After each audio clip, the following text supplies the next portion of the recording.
I love great conversations. Hi, my name is Angel Jones.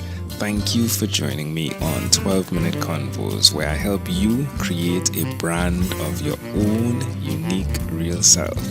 Listen in as I have conversations with amazing people from all over the world. Good night, J. Wilburn. How are you going on this wonderful, beautiful night? I'm doing great. Hey, it's a great pleasure to connect with you, Jay. Please do tell me, what part of the world are you in right now? I'm in Conway, South Carolina. It's on the Atlantic coast down in the southern United States. Oh, sweet. Yeah, North Carolina. I was at North Carolina. I didn't come down south, but Oh, okay. yeah, I heard it's amazing. It is, isn't it? Yeah, it's pretty good. A lot of people come here on vacation and we live here, so that's pretty good.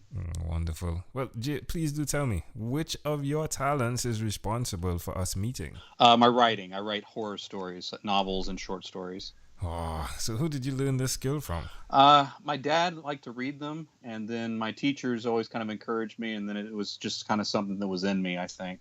And tell me about the mix that occurred with matters of faith.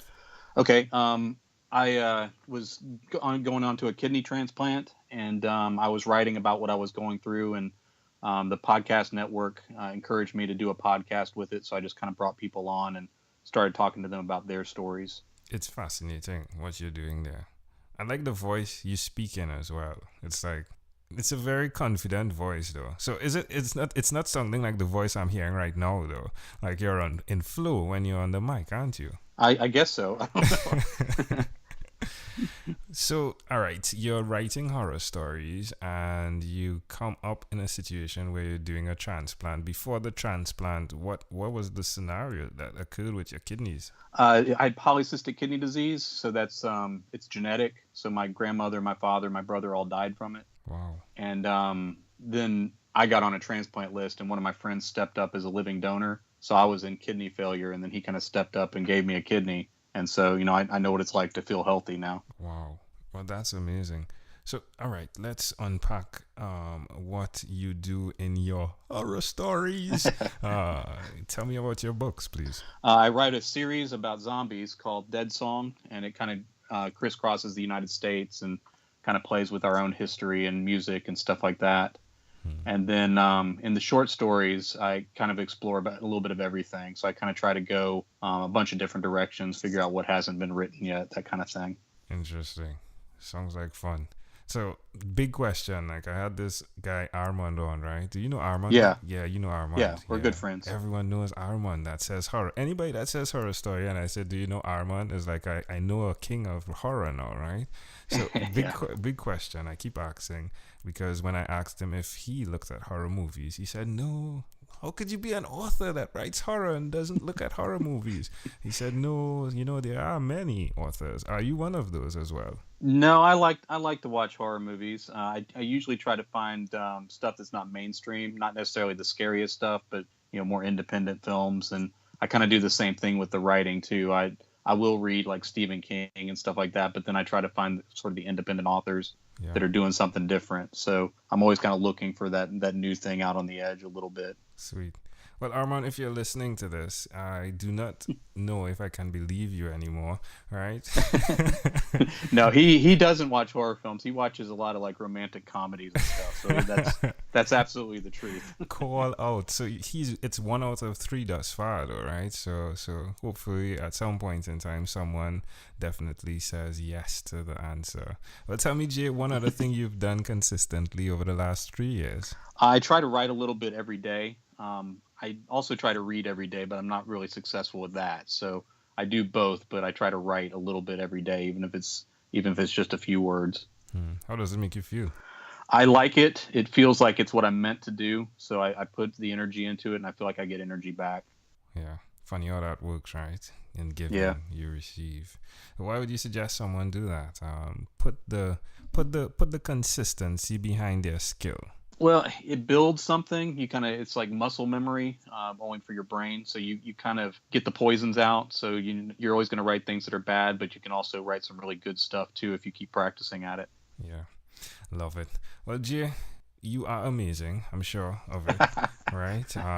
Folks, do check out Jay's book. Jay, you didn't even see. Yeah, he did say the name of his books, right? Yeah, Dead Song Legend. So it's a series of books. There's 4 out right now. Where would you point someone to get those books? Are we going to Amazon or are we going? You can go to Amazon. You can also go to jwilburn.com, and so you can see my books there. And I got some signed ones, but you can also get links to the Amazon stuff too.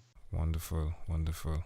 Let me just take a quick peek at something. Yeah, let's see if All it right. looks scary. jwilburn.com, because I didn't get that. Jay Wilburn. I'll tell you, amazing audience. Let's see if it is scary. Oh yes, it is. So who's doing the artwork? Who's doing the artworks? Wow. Luke Spooner. He's a really talented artist that does a lot of book covers. Yeah. I'm self-published on that particular series, but I went ahead and hired Luke to do the covers because I really wanted him to stand out. He did some interior art for the book too. Yeah, it looks great. So my favorite, I'll tell you, is dang. Yeah, I'll take the one with the young lady on the swing. Yeah, that's the first one. Yeah, he does some amazing work. Almost tells a story just with the pictures. Yeah. So it's fascinating too. It looks as though the crotchet, the quavers are connecting in the 3 books. I'm not sure if it is, but it's amazing. It's amazing. The staves of the thing is, yeah. All right, check it out, amazing audience. Well, Jay, let's switch gears for a moment now and let me invite you into my time machine that is surrounded with beautiful, warm, blue Caribbean water. Jay, what is your earliest childhood memory? All right, I believe my earliest, I was about 2, and I was crying on my mother's shoulder. So I remember that. I don't remember why I was upset, but I was crying, and she was holding me. Wow, why do you think this memory? You're 2, you're crying. Why do you think this memory is so clear?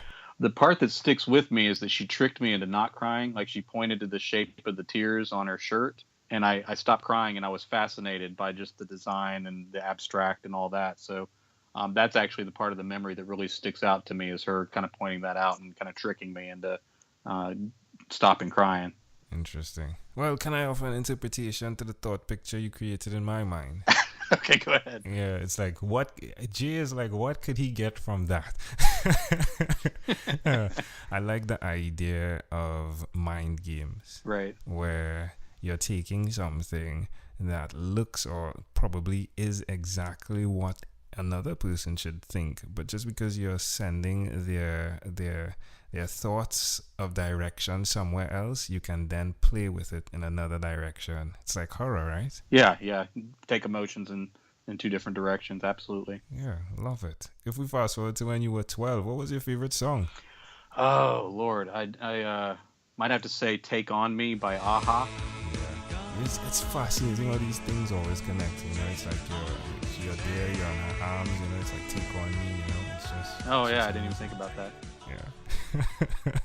Well, Gio, we have arrived at our destination. But before we get off of this time machine, there's a small declaration form. So it's yes or no, possibly a bit more. Okay. G, have you chosen someone to pass on your skills to? I'm not sure yet. My sons like stories, but they aren't yet fascinated with writing. So I'm not sure if that's what they're going for yet. Interesting. Are you married? Yes, I'm married to my wife, Jenny. And how many children do you have? 2. I have a son that's 12 and a son that's 6. Interesting. And they read horror books already? No, they're not really into what I do. They'll read like some chapter books, and the youngest one I'll read stuff to him. Do you believe in God? Yes, I do. Do you have an inner circle of friends? Yes. Do you watch TV for more than 3 hours a day? No. How about 3 hours a week? Usually maybe about 3 hours a week. And what about screen time, the phone and or the computer? Is it more than 8 or less than 8 hours a day? Probably more because of the writing too. I spend a lot of time on the computer. Do you write in the morning or the nighttime? Since the transplant, concentrating's a little tougher for me, so I kind of have to spread it out, but morning tends to be more productive for me if I can get the time in. Wow. Well, Jay, after having 1,001 conversations in 3 months in 2016, I needed to do a butt transplant. I'm joking. I'm sorry, a kidney. I came up with a workbook that's called Yours, and it stands for Your Own Unique Real Self. And connected to that is your own unique real statement. if you, Jay, had to share with us your own unique real statement, something that represents who you are, your mission, if you would, what would you say that is? I go into the darkness to find beautiful things. Wow. Wow. Jay Wilburn, this was a great pleasure. Before you leave, is there anything else you'd like to share with our amazing audience? Just join in and give this guy some extra podcasts. He's trying to put a bunch together. So I've enjoyed listening to them, and I think you'll enjoy doing them too. Love it. Jay Wilburn, thank you for being on 12-Minute Convos with Angel Jones. I appreciate it. Thank you for your time. Thank you for being on 12-Minute Convos with Angel Jones. Stay tuned for more from our advertisers. Diabetes is a mountain pandemic. It's a disease that's not acute but chronic. Similar to this rhyming method, I have simplified the definition, the signs and symptoms, and the complications of diabetes for both adults and children in my books, Poems for Patients, A Focus on Diabetes, and The ABCs of Diabetes for Children. These books are available on Amazon.com, and for more information, you can visit my website, poemsbyaj.com. That's poemsbyaj.com.